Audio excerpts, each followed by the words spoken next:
नमस्कार दोस्तों, स्वागत है आपका अपने ही चैनल एसएससी क्रेजी पर। तो आपको पता ही होगा, अभी कुछ दिन पहले एसएससी ने अपना कैलेंडर जारी किया था। तो उसमें उसमें एसएससी ने एमटीएस का जिक्र किया है। तो आपको पता ही होगा दोस्तों कि एमटीएस का एग्ज़ाम आने वाले नेक्स्ट ईयर होने वाला है। 2021 में इसका एग्ज़ाम होने वाला है। तो आज हम जानेंगे एमटीएस क्या होता है, इसका काम क्या होता है और इसका एग्ज़ाम कब होगा, एग्ज़ाम पैटर्न क्या रहता है, और सबसे बड़ी बात, इसका एग्ज़ाम लेवल क्या होता है। बच्चों बहुत कन्फ्यूज रहता है कि इसका एग्ज़ाम लेवल क्या होता है असल में। तो हम इसके एग्ज़ाम लेवल की बात करेंगे और एग्ज़ाम पोस्ट की बात करेंगे, क्या क्या इसके अंदर होता है। तो दोस्तों आइए वीडियो शुरू करते हैं। एसएससी एमटीएस, सबके मन में एमटीएस का नाम सुनते ये डाउट आता है कि इसके अंदर हमें प्यून की जॉब करनी होगी, लेकिन नहीं, ये गलत है। एमटीएस एक नॉन टेक्निकल पोस्ट होती है। इसके अंदर हमें नॉन क्लरिकल वर्क मिलता है। जैसे कि हमें हमें कोई भी काम ये दे देंगे, फैक्स करना या फिर ईमेल करना या फिर कुछ भी अदर वर्क, जो हमारा काम ऑफिस के अंदर ऑफिस के अंदर का वर्क होता है इसके अंदर। ठीक है दोस्तों, तो हम अब जानेंगे इसकी फॉर्म कब निकलेंगे। देखिए, इसके अंदर एज लिमिट होती है 18 से 25 साल, जो कि बहुत अच्छी है। 10th पास के लिए बहुत अच्छी जो गवर्नमेंट जो अपॉर्चुनिटी, तो मैं यही मानता हूँ। और ये आगे क्वालिफिकेशन 10th पास, जो मैंने जैसे कि मैंने आपको बताया है अभी, इसके अंदर क्वालिफिकेशन 10th पास होती है। ठीक है दोस्तों, अब ये इसके अंदर ये ऑनलाइन फॉर्म, इसके ऑनलाइन फॉर्म अभी नेक्स्ट ईयर, फॉर्म भी नेक्स्ट ईयर निकलेंगे, अभी फरवरी में। तो देख रहे हो आपके पास कितना सारा टाइम है अभी इसको करने के लिए। कोई एग्ज़ाम भी इतना हार्ड नहीं है, आराम से 6-7 महीने की तैयारी में हो जाएगा। और देखिए, इसका ऑनलाइन एग्ज़ाम होगा 7वें महीने, यानी जुलाई में इसका एग्ज़ाम होगा। तो अभी काफ़ी टाइम है हमारे पास, हम अच्छे से तैयारी कर सकते हैं। और अब इसके अंदर देखते हैं हमें कितने एग्ज़ाम होने हैं इसके अंदर। अब देखो दोस्तों, इसके अंदर 2 एग्ज़ाम होते हैं। एक होता है CBT 1 और एक होता है CBT 2, यानी Tier 1 और Tier 2 बोल देते हैं, जिसको हम एसएससी की लैंग्वेज में Tier 1 Tier 2 बोलते हैं इसके हम। तो देखो इसके अंदर पहला ऑब्जेक्टिव टाइप पेपर होता है। इसके अंदर पहले होता है रीजनिंग। देखो, रीजनिंग के 25 क्वेश्चन होते हैं, 25 मैथ के और 25 इंग्लिश के और 25 जीएस के, और 1.5 घंटा मिलता है, टाइम बहुत मिलता होता है। और 100 क्वेश्चन आते हैं 100 नंबर के। अब सबसे मेन बात तो यहीं आती है, अब इसके अंदर हमें क्या करना होता है, जो होती है रीजनिंग तो इसके अंदर आसान आती है। तो हमें रीजनिंग को ज़्यादा ध्यान नहीं देना। रीजनिंग में हमें दिन में, अगर आपकी रीजनिंग का सिलेबस कंप्लीट है तो आप एक दिन में प्रैक्टिस सेट कर लो, वो काफ़ी रहेगा।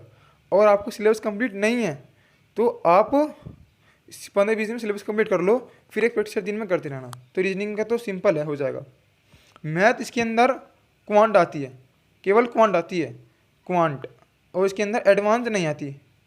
एडवांस आती है लेकिन 1 से 2 क्वेश्चन आते हैं बस। 1 से 2 क्वेश्चन भी आसान आते हैं, फॉर्मूला बेस। तो इसके अंदर एडवांस में ध्यान बिल्कुल मत देना, केवल क्वांटिटी एप्टीट्यूड करना बस। Quantity aptitude, profit and loss या परसेंटेज, प्रॉफिट एंड लॉस हो गया, परसेंटेज हो गया, तो आसान टाइम एंड वर्क हो गया।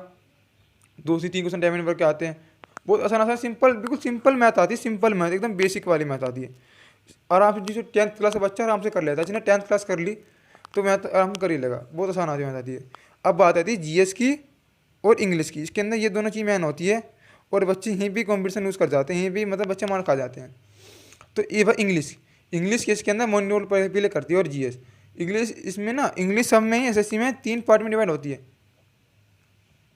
चलो आपको अच्छे से बताता हूँ। इंग्लिश के अंदर इंग्लिश का क्या सीन होता है। इंग्लिश 3 पार्ट में डिवाइड होती है इंग्लिश,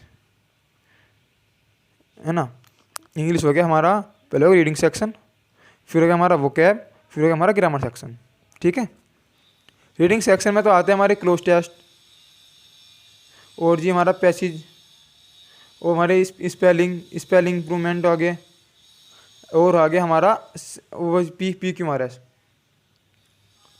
ठीक है, वो क्या आप जानते हो, एंटोसाइनो, और जी वन सब्स्टिट्यूशन, और जी एडियम फ्रेजेस।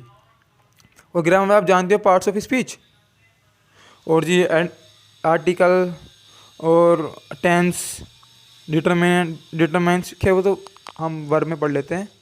और भी मतलब रेस्ट आ जाते हैं, ये हो गया सब्जेक्ट वर्ब एग्रीमेंट, ये आ जाते हैं। तो इसके अंदर जो होता है ना, सबसे बड़ा मेन रोल प्ले करता है, वो करता है हमारा वोकैब। इसके अंदर वोकैब 25 क्वेश्चन में से 12 से 13 नंबर की आती है वोकैब। तो उसके अंदर वोकैब बहुत ज़्यादा मेन प्ले रोल करता है। तो हमें वे का बहुत ध्यान देना है। तो सब बच्चे क्या करते हैं, वोकैब के लिए न्यूज़पेपर पढ़ते हैं। न्यूज़पेपर हालांकि पढ़ना गलत नहीं है, बहुत अच्छा न्यूज़पेपर पढ़ते हैं ना, पढ़ो, बहुत अच्छा है। लेकिन जिसको न्यूज़पेपर नहीं पढ़ा जाता, जिसके पास इक्विपमेंट नहीं है, न्यूज़पेपर नहीं है, इंग्लिश न्यूज़पेपर नहीं है, वो कहाँ से लाए, या फिर किसे पढ़ा नहीं जाता, तो वो केवल प्रीवियस ईयर वो क्या करे, बस previous year, PYQ, previous year वो क्या करे, बस कुछ नहीं करना हो, क्योंकि इसमें से प्रीवियस ईयर वो क्या भी आती है। वो कुछ नहीं, जो इंग्लिश न्यूज़पेपर पढ़ रहा है, इंग्लिश न्यूज़पेपर पढ़ता ही रहे, क्योंकि वो आपको हर चीज़ में हेल्प करेगा।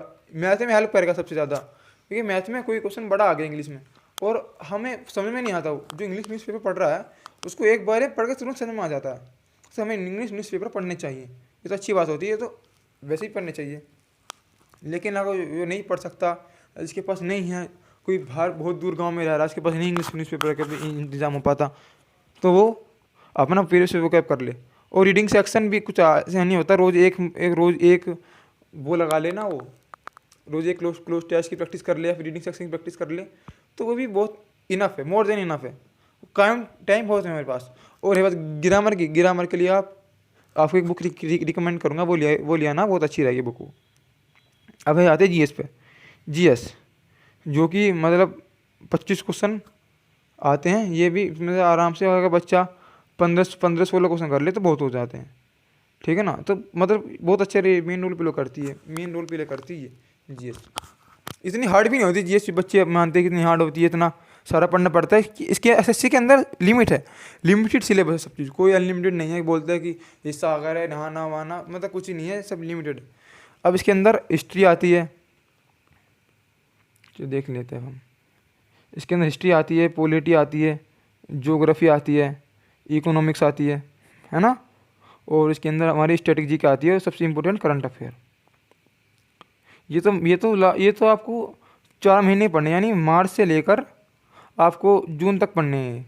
आपको मार्च से जून तक पढ़ने हैं। और स्टैटिक तो खैर सब सेम ही रहते हैं, स्टैटिक तो आपको पढ़ना ही है, स्टैटिक तो आपको रोज़ पढ़ना है। ये तो 15 से 20 टॉपिक है, आपको कवर करने हर एग्ज़ाम के लिए मोस्ट इंपॉर्टेंट होते हैं। तो किसी भी रेलवे और SSC किसी भी, और ये कोई भी डोमेस्टिक कोई एग्ज़ाम हो गया, स्टेट एग्ज़ाम हो गया, सब में काम करता है स्टैटिक। तो ये भी सब में काम करते हैं वैसे तो, पर लेकिन इनका इतना रोल होता नहीं है SSC एग्ज़ाम में, इनका ज़्यादा रोल होता है। और ये कर ले तो इसमें पोतपुर हो जाएगा। और ये बात इनकी ये कवर करने हैं, तो इनके लिए एक बुक आती है लूसेंट की, वो बुक ले आइए, उनसे पढ़ लीजिए, बहुत ही अच्छी बुक होती है, उनसे सब कवर हो जाएगा। और इंग्लिश के लिए मैं आपको बताऊंगा, एक बुक आती है नीतू सिंह मैम की, पैरामाउंट की, बहुत बेसिक बुक है, इसके लिए मोर देन इनफ है इंग्लिश के लिए, वो ले आइए, उसमें आपका काम हो जाएगा, बहुत अच्छी बुक है। और टाइम बहुत है, इसके अंदर 1.5 घंटे का टाइम मिलता है हमें। आप 100 में से टारगेट कट ऑफ मत देखो, अपना टारगेट बनाओ, अच्छा 90+ टारगेट बनाओ, और आ जाएगा। टाइम भी हमारे पास बहुत है, आज से पढ़ाई स्टार्ट कर दो, आज से नहीं तो कल से कर दो, वैसे तो आज से कर दो, बहुत टाइम है हमारे पास। अब इसके फिर सेकंड पेपर आता है, ये क्वालिफाइंग पेपर, सेकंड तो क्वालिफाई नहीं है, फर्स्ट की मेरिट लगती है बस। ये फर्स्ट मान लो कि अगर फर्स्ट में अच्छे नंबर आ गए तो आपको सेकंड तो केवल क्वालिफाइन है, 50 में से केवल तो आपको 17 नंबर लाने हैं, और जो कि आ जाएंगे एसए और लेटर ही तो है, वो क्या बड़ी बात है इसके अंदर। एसए और लेटर एक चॉइस है, कुछ ही कर लेना, या एसए या फिर लेटर 250 पर लिखना है, ये तो आसान है, तो हो जाएगा। वहाँ फर्स्ट स्टेप पर ध्यान देना है तो हो जाएगा, तो इतने बात। और देखो इसके अंदर 0.5 की नेगेटिव मार्किंग होती है, हिंदी इंग्लिश में चूज होते हैं, कुछ भी को हम कुछ भी कर सकते हैं। ये रहा क्वालिफाइड नहीं जगह होता है, ये रहा क्वालिफाइड नहीं जगह टेस्ट होता है, ये सब कुछ ये रहा, पढ़ लीजिए आराम से अच्छे से, कोई दिक्कत वाली बात नहीं है, ये सब कुछ अच्छे से पढ़ लीजिए आप, ठीक है। तो इतनी अच्छी कोई बात नहीं है, आप पढ़ाई शुरू कर दीजिए MTS के लिए। बस ये सोचते हैं ना कि MTS में चपरासी की नौकरी ये होता है, कुछ नहीं होता, ऑफिस की नौकरी है, नॉन क्लियर पोस्ट होती है, ग्रुप C की पोस्ट होती है, और इसमें वेतन भी अच्छा मिलता है, कि वैकेंसी इसके अंदर वेतन भी अच्छा मिलता है। और ये सबसे बड़ी बात, ये CET से पहले आ रही है, CET से पहले अगर आप जॉब ले लोगे तो अच्छी बात है। मैं कह रहा हूँ CET से पहले आप जॉब ले लो, MTS को टारगेट बनाओ, MTS कर लो, CET से पहले जॉब ले लो, और आगे CHSL भी आ रहा है, CGL भी आ रहा है, सबका फॉर्म भरो। अगर इनकी तैयारी करो तो MTS तो आराम से हो जाएगा। तो अच्छे से तैयारी करो और पढ़ो। देखो मैं अगली वीडियो लाऊंगा कि इसमें कौन कौन सी पोस्ट होती है, उसकी कट ऑफ क्या गई थी, और उसका डिटेल सिलेबस लाऊंगा। तो दोस्तों अगली वीडियो का इंतजार करना, और आपको मेरा एफर्ट अगर अच्छा लगे तो मुझे चैनल सब्सक्राइब करो, लाइक करना, और दोस्तों कमेंट में जरूर बताना, अपना ऑनेस्ट रिव्यू कमेंट में जरूर बताना, ठीक है दोस्तों। Thank you.